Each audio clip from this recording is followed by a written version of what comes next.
Welcome to recitation. Today in this video what we're going to do is look at how we can determine the graph of a derivative of a function from the graph of the function itself.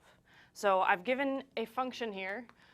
We're calling it just y equals f of x. This is the curve y equals f of x. So we're thinking about a function f of x. I'm not giving you the equation for the function. I'm just giving you the graph.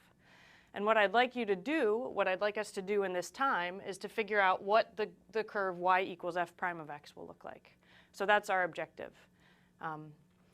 So what we'll do first is try and figure out the things that we know about f prime of x.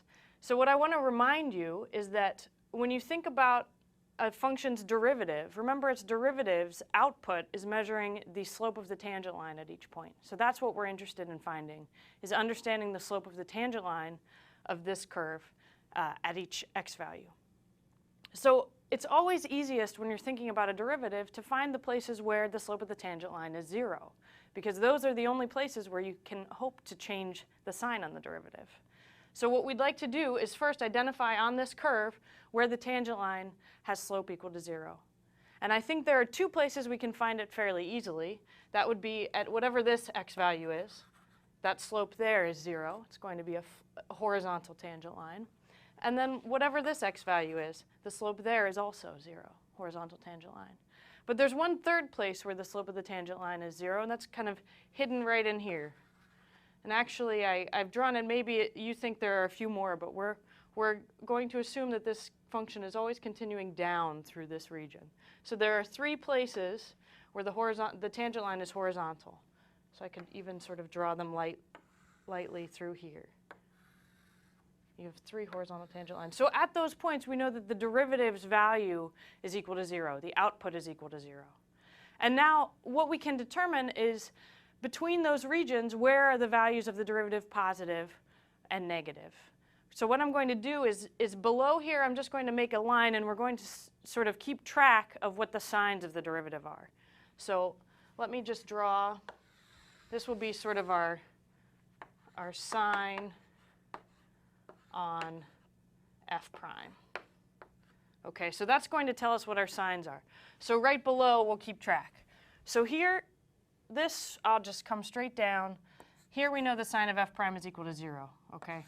We know it's equal to 0 there. We know it's also equal to 0 here. And we know it's also equal to 0 here. Okay, and now the question is, what is the sign of f prime in this region? So to the left of whatever that x value is. What is the sign of f prime in this region, and then to the right? So there really, we can divide up the x values as left of whatever that x value is, in between these two x values, in between these two x values, and to the right of this x value. That's really what we need to do to determine what the signs of f prime are. So again, what we want to do to understand f prime is we look at the slope of the tangent line of the curve y equals f of x. So let's pick a place in this region left of where it's 0, say right here, and let's look at the tangent line. The tangent line has what kind of slope? Well, it has a positive slope. And in fact, if you look along here, you see all of the slopes are positive. So f prime is bigger than 0 here. And now I'm just going to record that. I'm going to keep that in mind as a plus. The sign is positive there. Now if I look right of where f prime equals 0, if I look for x values to the right, I see that as I move to the right, the tangent line is curving down. So let me do it with the chalk. You see the tangent line has a slope, negative slope. If I draw one point in, it looks something like that. So the slope is negative there. So here I can record that the sign of f prime is a minus sign there. Now if I look between these two x values, which I'm saying here it's 0 and here it's 0 for the x values, and I take a point, we notice the sign is negative there also. So in fact, the sign of f prime changed at this 0 of f prime, but it stays the same around this 0 of f prime. So it's negative, and then it goes to negative again. It's negative, then 0, then negative. And then if I look to the right of this x value, and I take a point, I see that the slope of the tangent line is positive. And so the sign there is positive. So we have the derivative is positive, and then 0, and then negative, and then 0, and then negative, and then 0, and then positive. So there's a lot going on. But if I want to plot now y equals f prime of x, I have some sort of launching point by which to do that. So what I can do is I know that the derivative 0, I'm going to draw the derivative in blue here. The derivative is 0. Its output is 0 at these places. So I'm going to put those points on. And then if I were just trying to get a rough idea of what happens, the derivative is positive left of this x value. So it's certainly coming down. It's coming down. Oops, let me make these a little darker. It's coming down because it's positive. It's coming down to 0. It has to stay above the x-axis, but it has to head towards 0. Right? What does that actually correspond to? Well, look at what the slopes are doing.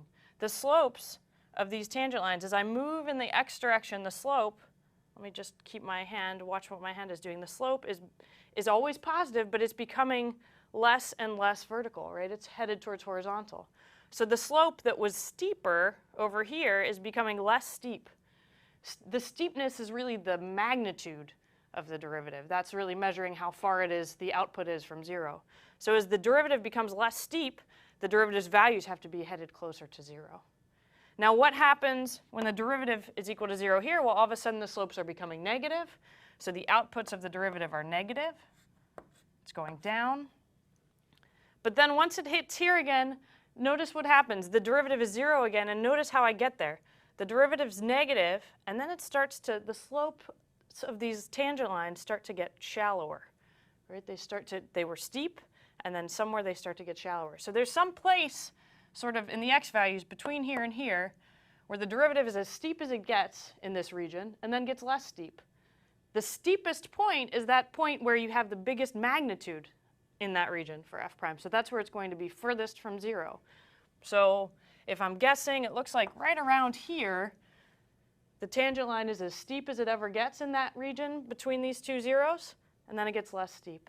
So I'd say right around there we should say, okay, that's as low as it goes, and now it's going to come back up. Okay, so hopefully that makes sense. We'll get to see it again here.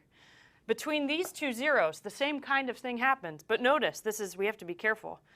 We shouldn't go through 0 here because the derivative's output, the sign is negative. Right? Notice, so the tangent line, it was negative, negative, negative, 0. Oh, it's still negative.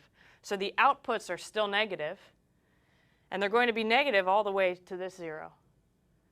And what we need to see again is the same kind of thing happened in this region, will happen in this region. The point being that, again, we're 0 here, we're 0 here. So somewhere in the middle, we start at 0, the tangent lines start to get steeper, then at some point they stop getting steeper, they start getting shallower. That place looks maybe right around here. That's the sort of steepest tangent line, then it gets less steep. So that's the place where the derivative's magnitude is going to be the biggest in this region. And actually, I've sort of drawn it. They look like they're about the same steepness at those two places. So I should probably put the outputs about the same down here. Their magnitudes are about the same. So this has to bounce off, come up here. I made that a little sharper than I meant to. Okay. So that's the place, that's the output here, or the tangent line, sorry, the tangent line at this x value is the steepest that we get in this region. So the output at that x value is the lowest we get. And then when we're to the right of this 0 for the derivative, we start seeing the tangent lines positive. We pointed that out already, and it gets more positive. So it starts at 0, it starts to get positive, and gets more positive. So it's going to do something like that, roughly. So let me fill in the dotted line so we can see it clearly.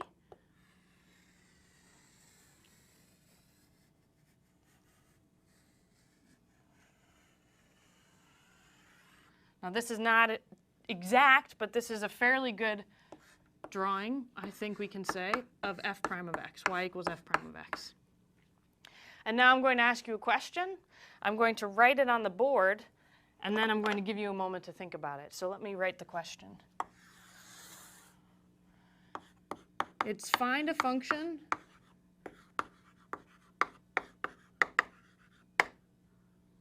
y equals, or sorry, find a function g of x so that y equals g prime of x looks like y equals f prime of x. Okay, let me be clear about that, and then I'll give you a moment to think about it. So I want you to find a function g of x so that its derivative's graph, y equals g prime of x, looks exactly like the graph we've drawn in blue here, y equals f prime of x. Now, I don't want you to find something in terms of x squareds and x cubes. I don't want you to find an actual g of x equals something in terms of x. I want you to just try and find a relationship that it must have with f. So I'm going to give you a moment to think about it and work out your answer, and I'll be back to tell you.